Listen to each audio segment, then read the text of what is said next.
Friends, welcome back to cinema explainer. ഇന്ന് നമ്മൾ 2026 പുറത്തിറങ്ങിയ അസ്സി എന്ന ഹിന്ദി സിനിമയെക്കുറിച്ചിട്ടാണ് നോക്കാൻ പോകുന്നത്. സിനിമയിലേക്ക് കടക്കുന്നതിന് മുമ്പ് ചാനൽ ഇതുവരെ സബ്സ്ക്രൈബ് ചെയ്യാതെയാണ് നിങ്ങൾ വീഡിയോ കാണുന്നതെങ്കിൽ ചാനൽ ഒന്ന് സബ്സ്ക്രൈബ് ചെയ്ത് തൊട്ടടുത്തുള്ള ബെല്ലൈക്കൺ ഒന്ന് അമർത്തിയാൽ ഞങ്ങൾ അപ്ലോഡ് ചെയ്യുന്ന പുതിയ വീഡിയോസ് നിങ്ങൾക്കരികിലേക്ക് ഉടനെ തന്നെ എത്തുന്നതായിരിക്കും. സോ നമുക്ക് ഒട്ടും സമയം കളയാതെ സിനിമയിലേക്ക് കടക്കാം. സിനിമയുടെ സ്റ്റാർട്ടിംഗ് സീനിൽ തന്നെ പാരിമ എന്നൊരു ലേഡിയാണ് കാണിക്കുന്നത്. റെയിൽവേ ട്രാക്കിനടുത്ത് ഇവർ വീണ് കിടക്കുകയാണ്. ആ വഴി വന്ന ഒരാൾ ഇവരെ കാണുന്നു. ഇവർക്ക് നേരെ ലൈംഗിക അതിക്രമം നടന്നിട്ടുണ്ടെന്ന് അയാൾക്ക് മനസ്സിലാവുന്നു. അയാൾ വേഗം തുണിയൊക്കെ വധിപ്പിച്ച് ഇവരെ എടുത്തുകൊണ്ടുവരികയാണ്. ആളുകൾ കൂടുതലുള്ള ഒരു ഭാഗത്തേക്കാണ് കൊണ്ടുവരുന്നത്. ആളുകളെല്ലാം ഇത് കണ്ട് ഭയങ്കരമായി ഞെട്ടുകയാണ്. പോലീസിൽ വിവരം അറിയിക്കണം, ഹോസ്പിറ്റലിലേക്ക് കൊണ്ടുപോകണം എന്നൊക്കെ അവർ ആലോചിക്കുകയാണ്. ഇനി തുടക്കം മുതൽ നടന്ന കാര്യങ്ങൾ നമുക്ക് കാണിച്ചു തരാണ്. ഇപ്പോൾ കാണിക്കുന്ന ആളുടെ പേരാണ് കാർത്തിക്. ഇയാൾ പോകുന്നതും വരുന്നതുമായ വണ്ടികളെല്ലാം വളരെ വ്യത്യസ്തമായി നോക്കുന്നുണ്ട്. എന്തിനാണ് അങ്ങനെ നോക്കുന്നതെന്ന് പിന്നീട് നിങ്ങൾക്ക് മനസ്സിലാവും. ഇപ്പോഴാണ് നമുക്ക് പാരിമയെ കാണിക്കുന്നത്. പാരിമയെ സംബന്ധിച്ച് ഒരു ഭർത്താവുണ്ട്, അതുപോലെ ഒരു മകനുമുണ്ട്.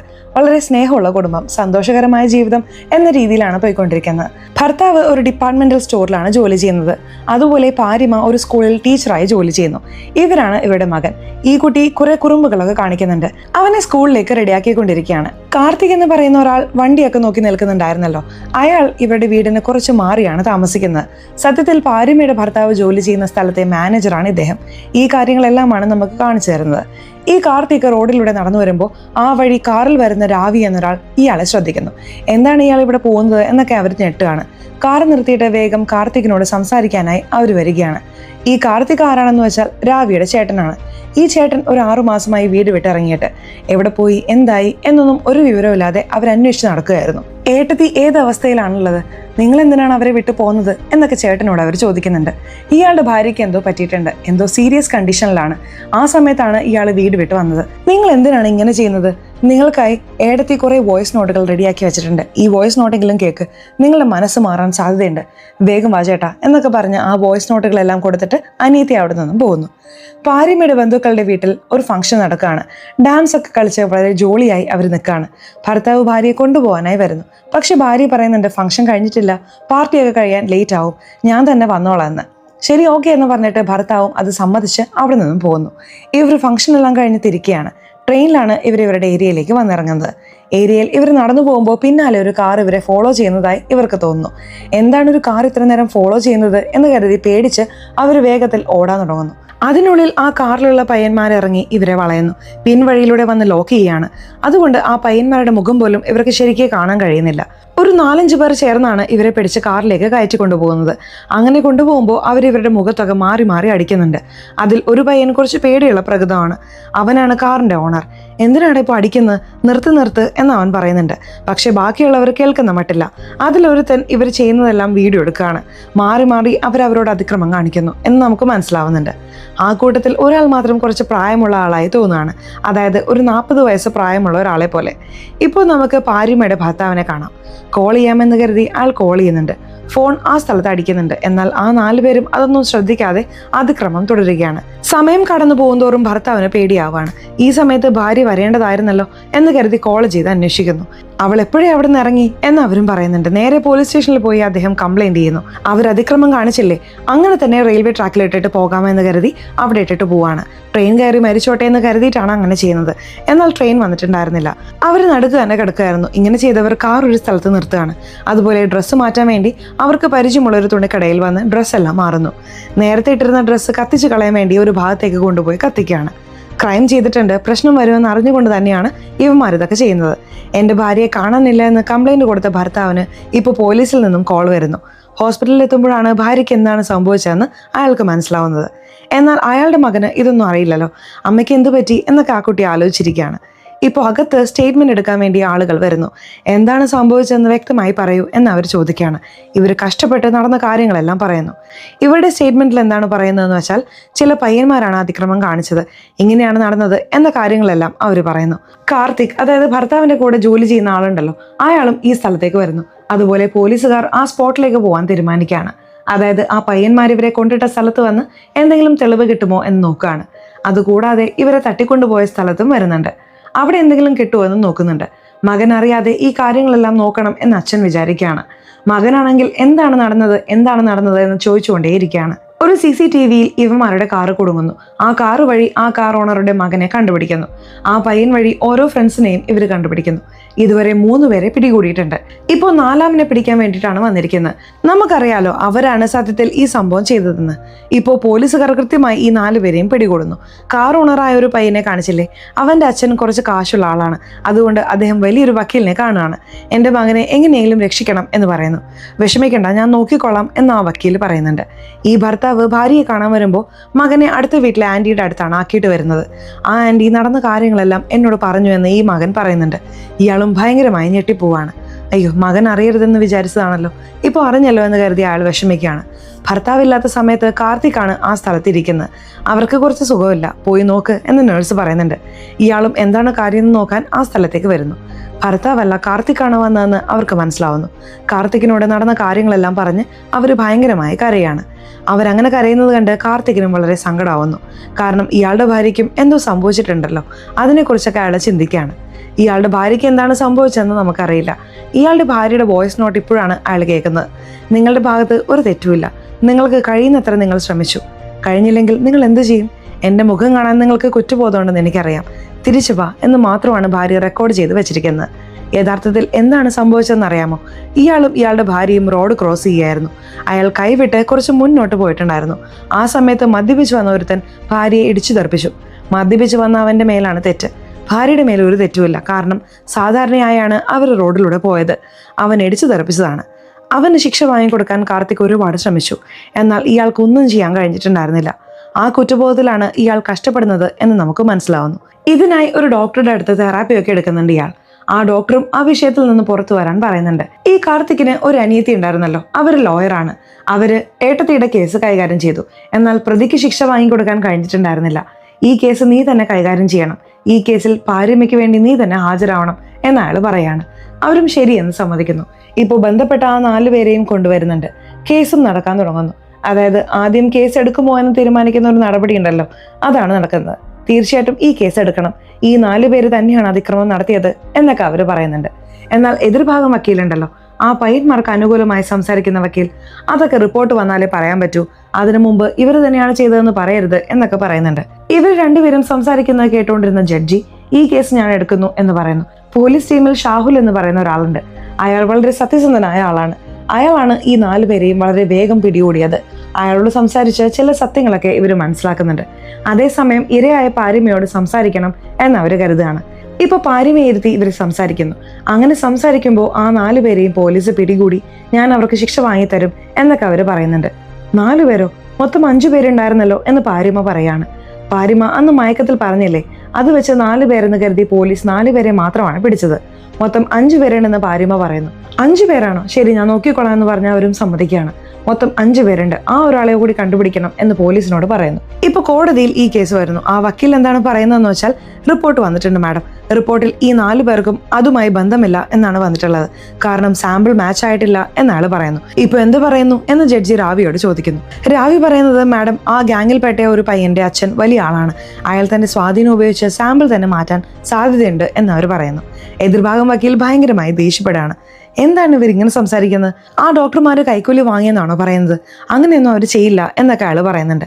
എന്നാൽ രാവി പറയുന്നത് മറ്റൊരു ആശുപത്രിയിൽ ടെസ്റ്റ് നടക്കട്ടെ എന്നാണ്. ജഡ്ജിയും ശരി, മറ്റൊരു ടെസ്റ്റ് എടുക്കാൻ പറയാണ്. അതുവരെ ജാമ്യം കൊടുക്കരുത് എന്ന് രാവിയും പറയുന്നുണ്ട്. അങ്ങനെയൊന്നും ചെയ്യാൻ പറ്റില്ല, ഞാൻ ജാമ്യം നൽകുന്നു എന്ന് പറഞ്ഞ് ജഡ്ജി അവർക്ക് ജാമ്യം നൽകുന്നു. ഇപ്പോൾ പിടിക്കപ്പെട്ട ആ 4 പേരും റിലീസ് ആകുന്ന പോലെ പോകുകയാണല്ലോ, അതായത് ജാമ്യത്തിൽ പുറത്തിറങ്ങാണ്. ഇത് കാണുന്ന ഭർത്താവിന് വല്ലാതെ ദേഷ്യം വരുന്നുണ്ട്. ഇപ്പോൾ അച്ഛൻ പയ്യന്മാരെ വീട്ടിലേക്ക് കൊണ്ടുവരുന്നു.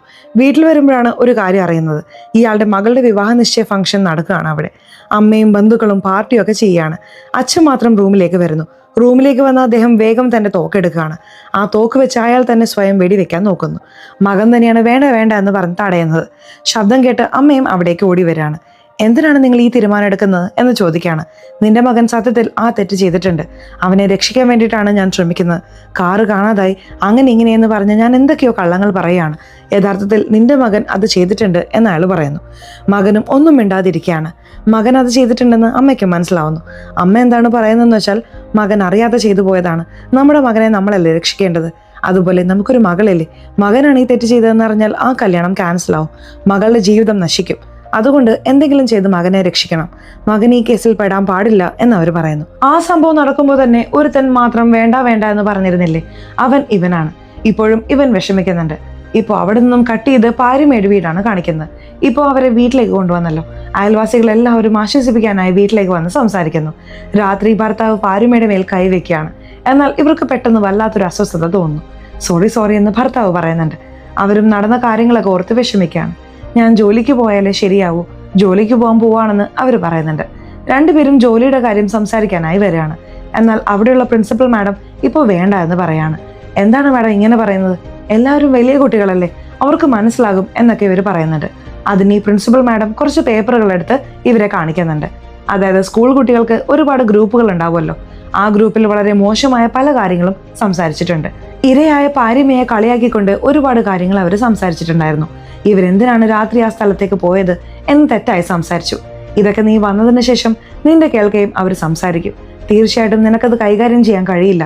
കുട്ടികൾ നമ്മൾ വിചാരിക്കുന്ന പോലെയല്ല, വളരെ മോശമായിട്ടാണ് സംസാരിക്കുന്നത്, മനസ്സിലാക്ക് എന്ന് അവർ പറയുന്നുണ്ട്. ശരി, ഓക്കെ എന്ന് ഇവരും സമ്മതിക്കുകയാണ്. ബന്ധപ്പെട്ട എല്ലാ പയ്യന്മാരെയും ഒരു റൂമിൽ നിർത്തിയിട്ടുണ്ട്. പുറത്തുനിന്ന് പാരിമയോട് അവരെ നോക്കാൻ പറയുന്നു. പാരിമയ്ക്ക് ശരിക്കും ആരാണ് ആ കാര്യം ചെയ്തതെന്ന് വ്യക്തമായി അറിയില്ല. നമുക്കറിയാം ഇവർ തന്നെയാണ് ചെയ്തതെന്ന്. എന്നാൽ പാരിമയ്ക്ക് ശരിക്കറിയില്ല. ഇവർ തന്നെയാണെന്ന് തോന്നുന്നു, എന്നാൽ ഉറപ്പായിട്ട് എനിക്ക് പറയാൻ കഴിയുന്നില്ല. എൻ്റെ കണ്ണിൽ അവർ അടിച്ചിരുന്നു, എനിക്ക് ശരിക്കും കാണാൻ കഴിഞ്ഞില്ല എന്നൊക്കെ അവർ പറയുന്നുണ്ട്. ഒരു പ്രശ്നവുമില്ല, നോക്കാം എന്ന് പറഞ്ഞിട്ട് രാവിയും അവരെ അവിടെ നിന്നും കൂട്ടിക്കൊണ്ടുപോകുന്നു. രാവി മറ്റൊരു സ്ഥലത്ത് ടെസ്റ്റ് ചെയ്യണം എന്ന് പറഞ്ഞിരുന്നല്ലോ, കാരണം അവിടെയുള്ള ഡോക്ടർമാരെ സ്വാധീനിക്കാൻ കഴിയില്ല എന്നതുകൊണ്ടാണ് അവിടെ ചെക്ക് ചെയ്യാൻ പറഞ്ഞത്. അവിടുത്തെ റിസൾട്ടും വരികയാണ്, അതും മാച്ച് ആയിട്ടില്ല എന്നാണ് വന്നിരിക്കുന്നത്. ഇപ്പോൾ എന്തു പറയുന്നു മാഡം? കേസ് കഴിഞ്ഞു എന്നൊക്കെ അയാൾ പറയാണ്. എന്നാൽ കേസ് ഇനിയും നടക്കും, നിങ്ങൾ വേറെ എന്തെങ്കിലും തെളിവുകൾ ഉണ്ടെങ്കിൽ കൊണ്ടുവരൂ എന്ന് രാവിയോട് പറയുന്നു. ഇപ്പോൾ ചേട്ടൻ നിരാശയോടെ രാവിയോട് സംസാരിക്കുകയാണ്. എൻ്റെ ഭാര്യയ്ക്കും നീതി ലഭിച്ചില്ല, പാരിമയ്ക്കും നീതി ലഭിക്കാൻ പോകുന്നില്ല, ഈ കോടതി തന്നെ ഇങ്ങനെയാണ് എന്നൊക്കെ പറഞ്ഞ അയാൾ സങ്കടപ്പെടുകയാണ്. ഭാര്യയ്ക്ക് നീതി ലഭിച്ചില്ലല്ലോ എന്ന് കരുതി ഭർത്താവും ഒരു വശത്ത് വിഷമിക്കുന്നുണ്ട്. എന്നാൽ മകനെ ഈ വിഷയത്തിൽ നിന്നും പുറത്തു കൊണ്ടുവരണമല്ലോ. ജോളിയായി അവനുമായി കളിച്ചുകൊണ്ടിരിക്കുകയാണ്. മകൻ എനിക്കൊരു തോക്ക് വാങ്ങി താച്ച എന്ന് പറയാണ്. ശരി മോനെ എന്ന് അയാളും സമ്മതിക്കുന്നു. ഇപ്പോൾ അവിടെ നിന്നും കട്ട് ചെയ്ത് ഈ വിഷയത്തിൽ ഉൾപ്പെട്ട ഒരു പയ്യനെ കാണിക്കുകയാണ്. കാറിൽ കയറിയിരിക്കുമ്പോൾ ആരോ തോക്ക് കാണിച്ച് ഭീഷണിപ്പെടുത്തുന്നു. ഭീഷണിപ്പെടുത്തിയ ആൾ ആരാണെന്ന് നമുക്കറിയില്ല. പാരിമയെ ഈ പയ്യന്മാർ ഉപേക്ഷിച്ച ഒരു സ്ഥലമുണ്ടല്ലോ, ആ സ്ഥലത്തേക്ക് അവനെ വരുത്തുന്നു. കാറിൽ നിന്ന് ഇറങ്ങാൻ പറഞ്ഞ് ഇറക്കുന്നു. അങ്ങനെ ഇറക്കിയ ആൾ ഷൂട്ട് ചെയ്ത് അവന്റെ കഥ കഴിക്കുകയാണ്. അതായത് ഈ തെറ്റ് ചെയ്തവനെ വെടിവെച്ച് കൊല്ലുന്നു. പിറ്റേന്ന് രാവിലെ ഉൾപ്പെട്ട വേറൊരു പയ്യനെ അനിയത്തി എഴുന്നേക്ക് നിന്റെ ഫ്രണ്ട് കൊല്ലപ്പെട്ടിരിക്കുന്നു എന്ന് പറയാണ്. ഫ്രണ്ട് കൊല്ലപ്പെട്ടെന്നോ? നിങ്ങളാണോ ആ തെറ്റ് ചെയ്തത്? എന്റെ മേലെ സത്യം ചെയ്യേ എന്ന് അവർ ചോദിക്കുന്നുണ്ട്. അവനൊന്നും മിണ്ടാതിരിക്കുകയാണ്. അപ്പോൾ അവൻ തെറ്റ് ചെയ്തിട്ടുണ്ടെന്ന് അനിയത്തിക്ക് മനസ്സിലാവുന്നു.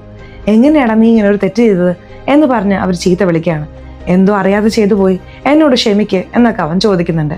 ബന്ധപ്പെട്ടവരിൽ ഒരുത്തൻ കൊന്നില്ലേ, അവനാണ് യഥാർത്ഥ ഹീറോ എന്ന രീതിയിൽ എല്ലാവരും പ്രശംസിച്ച് വീഡിയോകളൊക്കെ ഇടാൻ തുടങ്ങുന്നു. അയാൾക്ക് അവരൊരു പേര് നൽകുന്നു. മറ്റുള്ളവരെയും അവൻ കൊല്ലണം, അപ്പോഴേ നന്നാവൂ എന്ന് പറഞ്ഞ് സോഷ്യൽ മീഡിയ മുഴുവൻ അവനെ കുറിച്ചിട്ടാണ് സംസാരിക്കുന്നത്. ആ 4 പയ്യന്മാരിൽ ഒരുത്തൻ്റെ അച്ഛൻ മാത്രം വലിയ ആളാണെന്ന് ഞാൻ പറഞ്ഞില്ലേ, അയാൾ സ്റ്റേഷനിലേക്ക് വരാണ്. എൻ്റെ മകന് എന്തെങ്കിലും സംഭവിക്കാൻ പോവാണ്, എൻ്റെ മകന് സുരക്ഷ നിങ്ങൾ തന്നെ നൽകണം എന്ന് അയാൾ പറയാണ്. ഞങ്ങൾ നോക്കിക്കോളാം എന്ന് പോലീസും പറയുന്നു. ആ അജ്ഞാതനെ കുറിച്ചുള്ള ന്യൂസ് ഓടിക്കൊണ്ടിരിക്കുകയാണ്. അത് കാർത്തിക് കേട്ടുകൊണ്ടിരിക്കുകയാണ്. അപ്പോൾ അനിയത്തി ചോദിക്കുന്നുണ്ട്, ശിക്ഷ കൊടുക്കാൻ അവൻ ആരാണ്? പിന്നെ എന്തിനാണ് കോടതി ഉള്ളത്? ഇതൊന്നും എനിക്ക് അംഗീകരിക്കാൻ കഴിയില്ല എന്ന് അവർ പറയുന്നുണ്ട്. കാർത്തിക് ഒന്നും മിണ്ടാതിരിക്കുകയാണ്. ഇങ്ങനെ ചെയ്തത് ആരാണെന്നൊന്നും എനിക്കറിയില്ല, എന്നാൽ അങ്ങനെ അതിൽ ഉൾപ്പെട്ട ഒരുത്തൻ കൊല്ലപ്പെട്ടിരിക്കുന്നു എന്ന് കേൾക്കുമ്പോൾ എനിക്ക് കുറച്ച് ആശ്വാസമുണ്ട് എന്ന് അവർ പറയുന്നുണ്ട്. രാവി ഒരു പോലീസുകാരനുമായി ചേർന്ന് പ്രവർത്തിക്കുന്നു. ചില തെളിവുകളെല്ലാം കണ്ടെത്തുന്നു. ആ പയ്യന്മാർ അന്ന് ഞങ്ങൾ 4 പേരും ഒന്നിച്ചല്ല എന്ന് പറഞ്ഞിരുന്നു. എന്നാൽ ഇവരുടെ കയ്യിലുള്ള തെളിവിൽ ആ 4 പയ്യന്മാരും ഒന്നിച്ച് സംസാരിക്കുന്ന വീഡിയോ ഒക്കെ ഉണ്ട്. ഇവർ 4 പേരും അന്ന് ഒത്തുകൂടിയിരുന്നു എന്നൊക്കെ അവർ പറയുന്നുണ്ട്. എന്നാൽ ആ എതിർഭാഗം വക്കീലുണ്ടല്ലോ, ആ പയ്യന്മാർ ഒത്തുകൂടി സംസാരിച്ച് കുറച്ച് സമയത്തിനുള്ളിൽ തന്നെ പിരിഞ്ഞു പോയി എന്നൊക്കെ പറഞ്ഞ് കളിക്കുകയാണ്. ഈ രാവി പോലീസിന്റെ കൂടെ ചേർന്ന് ആ കട തന്നെ കണ്ടുപിടിക്കുന്നു. അതായത് ഒരു പയ്യന്റെ അച്ഛന്റെ ഫ്രണ്ടിന്റെ കടയാണത്. ആ കടയിലാണ് ഡ്രസ്സ് വാങ്ങി മാറിയത്. അവരിട്ടിരുന്ന ഡ്രസ്സ് കത്തിച്ചത്. ഈ പോലീസുകാരൻ കുറച്ച് സത്യസന്ധനായ ആളാണ്. ഇദ്ദേഹത്തിന്റെ കൂടെ ചേർന്നാണ് ഇവർ പ്രവർത്തിക്കുന്നത്. ഈ രാവി കുറെ കാര്യങ്ങൾ കുത്തിപ്പൊക്കുന്നുണ്ടല്ലോ. ഇത് കാരണം എതിർഭാഗം വക്കീലിന് പേടിയാവുന്നുണ്ട്. രാവി, നമുക്കൊരു ഡീൽ സംസാരിക്കാം, നീ അദ്ദേഹത്തെ കാണാനായി വാ എന്ന് പറയാണ്. ആ 4 പയ്യന്മാരിൽ ഒരച്ഛൻ വലിയ ആളാണെന്ന് പറഞ്ഞില്ലേ, അയാളെ കാണാനാണ് വന്നിരിക്കുന്നത്. എൻ്റെ മകൻ ഈ തെറ്റ് ചെയ്തത് സത്യമാണ്, ദയവ് ചെയ്ത് ഈ കേസ് നീ വെട്ടുകളയണം, എൻ്റെ മകനെ എങ്ങനെയെങ്കിലും എനിക്ക് രക്ഷിക്കണം എന്നൊക്കെ അയാൾ സംസാരിക്കുന്നു. ഇങ്ങനെ സംസാരിച്ചുകൊണ്ടിരിക്കുമ്പോൾ അവർ ചോദിക്കുന്നുണ്ട്, 5ാമതായി ഇതിൽ ഒരുത്തൻ ഉൾപ്പെട്ടിട്ടുണ്ടല്ലോ, അവൻ്റെ പേര് പറഞ്ഞാൽ ഞാനൊരു പരിധി വരെ വിടാൻ ശ്രമിക്കാം എന്നവർ പറയുന്നു. 5ാമൻ്റെ പേര് പറയേ എന്ന് പയ്യനോട് അയാൾ പറയാണ്. പയ്യനും സണ്ണി എന്ന് പറയുന്ന ഒരുത്തൻ ഉൾപ്പെട്ടിട്ടുണ്ട്. ആ സണ്ണി ഞങ്ങളുടെ ടീമിലല്ല, അവനെ ജിം വഴിയാണ് ഞങ്ങൾക്ക് പരിചയം എന്ന് അവൻ ഡീറ്റെയിൽസ് ഒക്കെ പറയുന്നു. ക്ലബിൽ പോയി അവനെ കാണാമെന്ന് പറഞ്ഞ് ഈ പയ്യൻ അവിടെ നിന്ന് പുറപ്പെടുന്നു. ഇവൻ ക്ലബിലേക്ക് പോകുമ്പോൾ ആ അജ്ഞാതൻ പെട്ടെന്ന് നടുക്ക് വന്ന് ഇവന്റെ കഥ കഴിച്ചിട്ട് പോവാണ്. ഇവൻ ജീവന് വേണ്ടി പോരാടാണ്. ഒരു ഘട്ടത്തിൽ മരിച്ചു പോകുന്നു. എന്നാൽ സണ്ണി ആരാണെന്ന് നമ്മൾ കണ്ടുപിടിക്കണം എന്ന് രാവി ആലോചിക്കുകയാണ്. അപ്പോൾ ചേട്ടന് ട്രീറ്റ്മെന്റ് കൊടുക്കുന്ന ഡോക്ടർ ഉണ്ടല്ലോ, നിന്റെ ചേട്ടന്റെ സംസാരമൊന്നും ശരിയല്ല, നടക്കുന്ന കൊലപാതകങ്ങൾക്കെല്ലാം നിന്റെ ചേട്ടനാണ് കാരണമെന്ന് തോന്നുന്നു എന്ന് പറഞ്ഞ് അയാൾ അവിടെ നിന്ന് പോവാണ്. 40 വയസ്സുള്ള ഒരാൾ ഇതിൽ ഉൾപ്പെട്ടിട്ടുണ്ടെന്ന് ഞാൻ പറഞ്ഞിരുന്നില്ലേ, അയാൾ ഇവനാണ്. അയാളെ പോലീസ് വന്ന് പിടിച്ച് അവിടെ നിന്ന് കൂട്ടിക്കൊണ്ടുപോകുന്നു.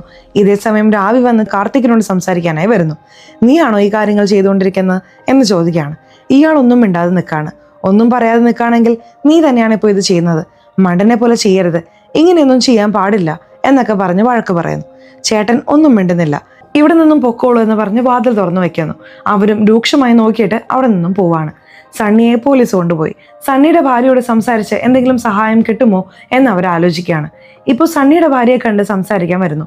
ഭാര്യയോട് സംസാരിച്ചുകൊണ്ടിരിക്കുമ്പോൾ മകൾ എത്തി നോക്കുന്നുണ്ട്. ഇങ്ങോട്ടേക്ക് വാ എന്ന് മകളെ വിളിക്കുന്നു. മകൾക്ക് ഒരു 15 വയസ്സ് കാണും. മകളോട് എന്തെങ്കിലും സംസാരിച്ചറിയാമെന്ന് കരുതി അവർ സംസാരിക്കുന്നുണ്ട്. മകൾ അന്ന് രാത്രി കണ്ട കാര്യങ്ങളെല്ലാം പറയുന്നു. ഒരു സത്യസന്ധനായ പോലീസുകാരനുണ്ടെന്ന് കാണിച്ചില്ലേ, ആ സത്യസന്ധനായ പോലീസാണ് സണ്ണിയെ കൊണ്ടുപോകുന്നത്. സണ്ണി സംസാരിച്ച് അയാളെ കയ്യിലെടുക്കാൻ ശ്രമിക്കുന്നു. എന്തെങ്കിലും സഹായിക്കും സാർ, ആണുങ്ങൾക്ക് ഈ വീക്ക്നെസ് ഉള്ള കാര്യം നിങ്ങൾക്കറിയാലോ, പ്ലീസ് സർ ഹെൽപ്പ് ചെയ്യേ എന്നൊക്കെ പറഞ്ഞ് അവൻ സംസാരിക്കുന്നു. എന്നാൽ സ്റ്റേഷനിലേക്ക് കൊണ്ടുവന്നപ്പോൾ അയാൾ ലേഡി കോൺസ്റ്റബിളിനോട് അയാളെ അടിക്കാൻ പറയുന്നു. കാരണം ഇവൻ സാക്ഷിയായി മാറിയാൽ ആ 4 പയ്യന്മാരെയും പൂട്ടാലോ, അതിനു വേണ്ടിയിട്ടാണ് ഇവനെ ഭയങ്കരമായി അടിക്കുന്നത്. ഇങ്ങനെ അടിക്കുന്നത് ഇയാളുടെ സീനിയർ അറിയുന്നു. ഇപ്പോൾ സീനിയർ ആ സ്ഥലത്തേക്ക് വരികയാണ്. നീ എന്തിനാണ് ആവശ്യമില്ലാതെ ഈ കാര്യങ്ങളെല്ലാം ചെയ്യുന്നത്, ഇത് നിർത്ത് എന്ന് പറയാണ്. കാരണം സീനിയേഴ്സ് തന്നെ ആ പയ്യന്മാരെ രക്ഷിക്കാമെന്ന് വിചാരിക്കുകയാണ്. എന്നാൽ ഇതൊക്കെ ശ്രദ്ധിക്കുന്ന ഇയാൾക്ക് ദേഷ്യം വരുന്നുണ്ട്. ഒരു ദിവസം മാത്രം 80-ലധികം സ്ത്രീകൾ ഇരയാക്കപ്പെടുന്നുണ്ടല്ലോ, ഇതിനെക്കുറിച്ചെല്ലാം രാവി വന്ന് പാരുമയോട് പറയാണ്. ശരി, ഇരയാക്കപ്പെടുന്നവരിൽ എത്ര സ്ത്രീകൾക്ക് നീതി ലഭിക്കുന്നുണ്ട് എന്നവർ രാവിയോട് ചോദിക്കുന്നു. രാവിക്ക് അതിന് മറുപടി നൽകാൻ കഴിയുന്നില്ല. കാരണം 100-ൽ ഒരാൾക്ക് മാത്രമാണ് നീതി ലഭിക്കുന്നത്. ഇതുവരെ പാരിമ കോടതിയിൽ വന്നിട്ടേ ഉണ്ടായിരുന്നില്ല. കാരണം ഇത് വളരെ സീരിയസ് കേസല്ലേ, അവരെ കോടതിയിലേക്ക് വിളിപ്പിച്ചിട്ടുണ്ടായിരുന്നില്ല. ഇപ്പോഴാണ് കോടതിയിലേക്ക് വരുത്തുന്നത്. അതും ഇവരുടെ മുഖമൊന്നും കാണിക്കണമെന്നില്ല, മറച്ചു വെക്കാന്ന് പറഞ്ഞ് മറച്ചു വെച്ച് തന്നെയാണ് സംസാരിക്കാൻ അനുവദിക്കുന്നത്. ഈ എതിർഭാഗം വക്കീൽ ഇയാളുടെ ആളുകളെ രക്ഷിക്കാൻ വേണ്ടി ഈ പാരുമയെ കൊടുക്കുന്ന രീതിയിൽ ഒരുപാട് ചോദ്യങ്ങൾ ചോദിക്കുന്നു. അതെന്താണെന്ന് വെച്ചാൽ, അത്രയും രാത്രി വരെ നിങ്ങൾ എന്തിനാണ് പാർട്ടി ചെയ്തത്, നിങ്ങൾ കുറച്ച് മദ്യലഹരിയിലായിരുന്നോ എന്നൊക്കെ അയാൾ ചോദിക്കുന്നുണ്ട്. ഇവരുടെ വശത്തേക്ക് തിരിച്ചുവിടാനാണ് ഇത്തരം ചോദ്യങ്ങൾ ചോദിക്കുന്നത്. ഇയാൾ ചോദിക്കുന്ന എല്ലാ ചോദ്യങ്ങൾക്കും വളരെ സത്യസന്ധമായിട്ടാണ് അവർ മറുപടി പറയുന്നത്. ഏത് ലെവലിൽ സത്യസന്ധമായി മറുപടി പറയുന്നതെന്ന് വെച്ചാൽ, ആ 4 പയ്യന്മാരാണ് ഈ കാര്യം ചെയ്തതെന്ന് പോലും അവർ പറയുന്നില്ല. എനിക്ക് ഉറപ്പില്ല, ഞാൻ ശ്രദ്ധിച്ചില്ല, തെളിവ് വെച്ച് നിങ്ങളാണ് തീരുമാനം എടുക്കേണ്ടത് എന്നൊക്കെ അവർ പറയാണ്. എന്നിരുന്നാലും ഈ വക്കീൽ ഇവരെ അപമാനിക്കുന്ന രീതിയിലാണ് ഒരുപാട് ചോദ്യങ്ങൾ ചോദിക്കുന്നത്. ഒരു ഘട്ടത്തിൽ ഇവർ പിന്മാറണം എന്ന് കരുതിയിട്ടാണ് ഇത്തരം ചോദ്യങ്ങളൊക്കെ ചോദിക്കുന്നത്. ജഡ്ജിയും നിങ്ങൾ സൂക്ഷിച്ച് സംസാരിക്കുക എന്ന് പറയുന്നുണ്ടാണ്. എന്നാൽ ഇയാൾ പ്രകോപിപ്പിക്കുന്ന രീതിയിൽ ഒരുപാട് സംസാരിച്ചുകൊണ്ടേയിരിക്കുകയാണ്. ഒരു ഘട്ടത്തിൽ പാരിമ മുഖത്ത് മറിച്ചിരുന്നത് മാറ്റുന്നു. അതെ സാർ, എല്ലാ തെറ്റും എൻ്റെ മേലാണ്. കാരണം എപ്പോഴും സ്ത്രീകളുടെ മേലാണല്ലോ തെറ്റ്. ഇത്തരം വൃത്തികേടുകൾ കാണിക്കുന്നവന്മാരുടെ മേൽ തെറ്റില്ലല്ലോ, അവരെല്ലാവരും സ്വതന്ത്രമായി നടക്കും. എന്നാൽ സ്ത്രീകൾ മാത്രം രാത്രി സ്വതന്ത്രമായി നടക്കാൻ പാടില്ല, നിങ്ങൾ അങ്ങനെയാണല്ലോ പറയുന്നത് എന്നൊക്കെ അവർ ചോദിക്കുന്നുണ്ട്. അയാൾക്കൊന്നും പറയാൻ കഴിയുന്നില്ല. ഇപ്പോൾ ജഡ്ജി എന്താണ് പറയുന്നതെന്ന് വെച്ചാൽ, സാമ്പിൾ മാച്ച് ആയിട്ടില്ല, അതുപോലെ നിങ്ങൾ കണ്ടിരുന്നെങ്കിൽ പോലും കുഴപ്പമില്ല, നിങ്ങൾ സാക്ഷി പറയുന്നത് വാലിഡായി എടുക്കാമായിരുന്നു, എന്നാൽ നിങ്ങളും ശരിക്ക് കണ്ടില്ല എന്നാണ് പറയുന്നത്, പിന്നെ എന്ത് ചെയ്യാൻ കഴിയും എന്നൊക്കെ ചോദിക്കുന്നു. അതിന് പാരിമയുടെ കയ്യിൽ ഒരു മറുപടിയുമില്ല. ഇപ്പോൾ അടുത്ത ഹിയറിങ്ങിനായി രാവി വന്നുകൊണ്ടിരിക്കുമ്പോൾ ആരൊരാൾ അവരുടെ മേൽ മഷിയൊക്കെ ഒഴിക്കുന്നു. ആ 4 പയ്യന്മാർക്ക് വേണ്ടപ്പെട്ട ഒരാളാണ് ഇങ്ങനെ മഷി ഒഴിക്കുന്നത്. അതിനെക്കുറിച്ചൊന്നും അവർ വിഷമിക്കുന്നില്ല. കോടതിക്കുള്ളിലേക്ക് വരികയാണ്. നിങ്ങൾക്ക് ക്ലീൻ ചെയ്യാൻ സമയം വേണമെങ്കിൽ എടുത്തോളൂ എന്ന് ജഡ്ജി പറയുന്നുണ്ട്. കുഴപ്പമില്ല എന്ന് പറഞ്ഞ രാവിയും ശേഖരിച്ച വിവരങ്ങളെല്ലാം പറയുന്നു. അതായത് ആ പയ്യന്മാരെല്ലാവരും ആ സമയത്ത് ഒരു തുണിക്കടയിൽ ഒന്നിച്ചു വന്നിരുന്നു. അവർ തുണി മാറിയിരുന്നു. ഈ വിവരങ്ങളെല്ലാം അവർ ശേഖരിച്ചിട്ടുണ്ട്. അവിടെ ഒരു CCTV ഫൂട്ടേജും കിട്ടിയിട്ടുണ്ട്. ആ CCTV ഫൂട്ടേജ് കാണിക്കുന്നു. ഇതുകൂടാതെ ഒരു പയ്യൻ്റെ അച്ഛൻ ഒരുപാട് പേരോട് സംസാരിച്ചു. എൻ്റെ മകനെ രക്ഷിക്കുന്ന രീതിയിൽ നിങ്ങൾ സ്റ്റേറ്റ്മെൻറ്റ് നൽകണം എന്നെല്ലാവരോടും സംസാരിച്ചിട്ടുണ്ടായിരുന്നു. നോക്കൂ മാഡം, ഇത്രയും നേരം സംസാരിച്ചിട്ടുണ്ട്. ഈ സംഭവത്തിന് ശേഷമാണ് സംസാരിച്ചിരിക്കുന്നത്. ഇവരെല്ലാവരുടെയും മനസ്സ് മാറ്റാനായി സംസാരിച്ചുകൊണ്ടിരിക്കുകയാണ്. കാശ് കൊടുത്ത് സ്വാധീനിച്ചിട്ടുണ്ട് എന്നവർ പറയുന്നു. ഇപ്പോൾ പോലീസിനോട് അവർ സംസാരിക്കാൻ തുടങ്ങുകയാണ്. ആശുപത്രിയിൽ നിന്നുള്ള റിപ്പോർട്ട് സത്യമാണെന്ന് നിങ്ങൾ കരുതുന്നുണ്ടോ എന്ന് ചോദിക്കുന്നുണ്ട്. എന്നാൽ അയാൾ ഒന്നും മിണ്ടാതിരിക്കുകയാണ്. നിങ്ങളോട് തന്നെയാണ് ചോദിക്കുന്നത്, സത്യമാണെന്ന് കരുതുന്നുണ്ടോ എന്ന് വീണ്ടും ചോദിക്കുന്നു. സത്യമാകാൻ സാധ്യതയില്ല എന്ന് അയാൾ പറയുന്നുണ്ട്. കാരണം ഹോസ്പിറ്റലിൽ ചില ഡീലിങ്ങുകൾ നടന്നു. എന്തിന് അന്വേഷിക്കുന്ന പോലീസിലെ ചിലർ പോലും ആ ഡീലിങ്ങിൽ ഉൾപ്പെട്ടിട്ടുണ്ട് എന്നൊക്കെ അയാൾ പറയുന്നുണ്ട്. മാഡം ഇയാൾ നുണ പറയുകയാണ് എന്ന് ആ എതിർഭാഗം വക്കീല് പറയുന്നുണ്ട്. ഇതെല്ലാം കേട്ട ജഡ്ജിയും അടുത്ത ഹിയറിംഗിൽ നോക്കാം എന്ന് പറയുന്നുണ്ട്. അടുത്ത ഹിയറിംഗിന് അവർ വരുമ്പോൾ ഒരുപാട് ചെറിയ കുട്ടികളൊക്കെ കോടതിയിൽ വന്നിട്ടുണ്ട്. ഇത്രയും ചെറിയ കുട്ടികളെ എന്തിനാണ് കൊണ്ടുവന്നത്? ഇവരൊന്നും ഇവിടെ നിൽക്കേണ്ട ആവശ്യമില്ല എന്ന് ജഡ്ജി പറയുന്നുണ്ട്. ഇല്ല മാഡം, എന്തായാലും TV വഴി ഈ കുട്ടികളിലേക്കും ഈ കാര്യം പോകുന്നുണ്ടല്ലോ, ഈ കുട്ടികളുടെ മുന്നിൽ വെച്ച് തന്നെ ഇത് നടക്കട്ടെ എന്ന് രാവി പറയുന്നു. ആ 4 പേർക്ക് പുറമെ സണ്ണി എന്ന് പറയുന്ന ഒരാൾ ഉൾപ്പെട്ടിരുന്നല്ലോ. ആ സണ്ണിയുടെ മകൾ സ്റ്റേറ്റ്മെന്റ് നൽകാനായി വരികയാണ്. യഥാർത്ഥത്തിൽ സണ്ണി വീട്ടിൽ വന്ന് അവന്റെ ഡ്രസ്സ് കത്തിച്ചിട്ടുണ്ടായിരുന്നു. ആ 4 പയ്യന്മാർ അവിടെ വെച്ച് തന്നെ കത്തിച്ചു മാറിയല്ലോ. ഇയാൾ വീട്ടിൽ വന്നാണ് കത്തിച്ചത്. അത് മകൾ കണ്ടിരുന്നു. അതാണ് ഇവിടെ സ്റ്റേറ്റ്മെന്റായി നൽകുന്നത്. ഈ വക്കീലും ഈ പെൺകുട്ടി എങ്ങനെയെങ്കിലും ഡൈവേർട്ട് ചെയ്യണമെന്ന് ചിന്തിക്കുകയാണ്. ഈ കുട്ടിയെ കുഴപ്പത്തിലാക്കുന്ന രീതിയിൽ ഒരുപാട് ചോദ്യങ്ങൾ ചോദിക്കുന്നു. ഈ കുട്ടിയെ ഭയപ്പെടുത്തണം എന്ന് കരുതിയിട്ടാണ് ഈ രീതിയിലൊക്കെ ചോദ്യങ്ങൾ ചോദിക്കുന്നത്. ഒരു ഘട്ടത്തിൽ ഈ കുട്ടി അന്തം വിട്ട് നിൽക്കുകയാണ്. ഡ്രസ്സ് കത്തിച്ചത് വെച്ച് നിന്റെ അച്ഛനാണ് ഈ തെറ്റ് ചെയ്തതെന്ന് പറയാനാണോ നീ വരുന്നത്?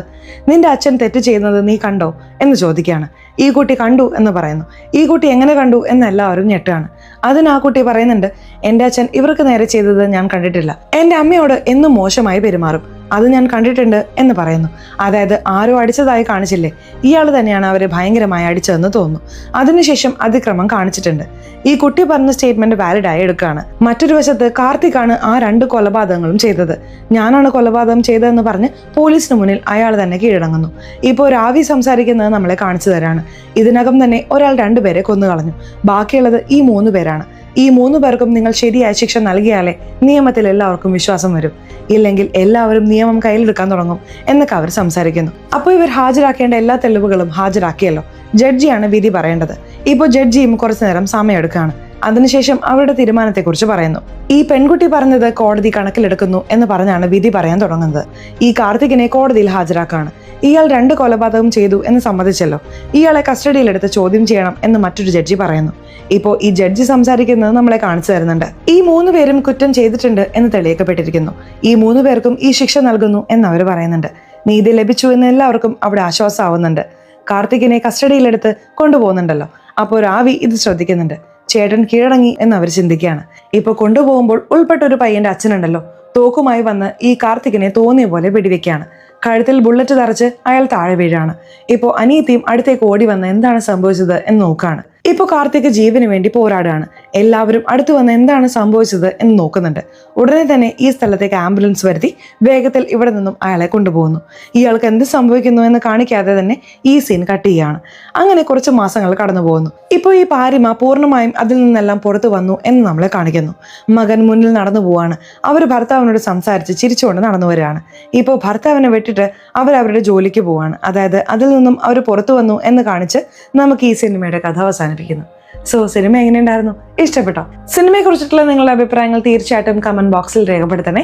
അതുപോലെ ചാനൽ ഇതുവരെ സബ്സ്ക്രൈബ് ചെയ്തിട്ടില്ലെങ്കിൽ ചാനൽ ഒന്ന് സബ്സ്ക്രൈബ് ചെയ്ത് ഈ വീഡിയോ ഇഷ്ടപ്പെട്ടാൽ തീർച്ചയായിട്ടും ഒരു ലൈക്ക് കൂടി തരാൻ മറക്കല്ലേ.